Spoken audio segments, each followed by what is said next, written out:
Ils dédaignent une terre savoureuse, ne voulant pas croire à sa parole. Ils récriminent sous leur tente, sans écouter la voix du Seigneur. Dieu lève la main contre eux, jurant de les perdre au désert, de perdre leurs descendants chez les païens, de les éparpiller sur la terre. Ils se donnent au bal de Pégor, ils communient au repas des morts, ils irritent Dieu par toutes ces pratiques. Un désastre s'abat sur eux. Mais Phinehas s'est levé en vengeur et le désastre s'arrête. Son action est tenue pour juste, d'âge en âge et pour toujours. Il provoque Dieu aux eaux de Mériba. Ils amènent le malheur sur Moïse. Comme il résistait à son esprit, ses lèvres ont parlé à la légère.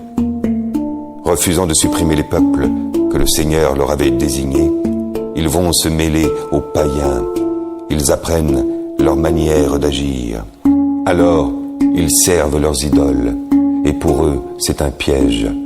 Ils offrent leurs fils et leurs filles en sacrifice aux démons. Ils versent le sang innocent, le sang de leurs fils et de leurs filles, qu'ils sacrifient aux idoles de Canaan, et la terre en est profanée. De telles pratiques les souillent, ils se prostituent par de telles actions. Et le Seigneur prend feu contre son peuple. Ses héritiers lui font horreur. Il les livre aux mains des païens.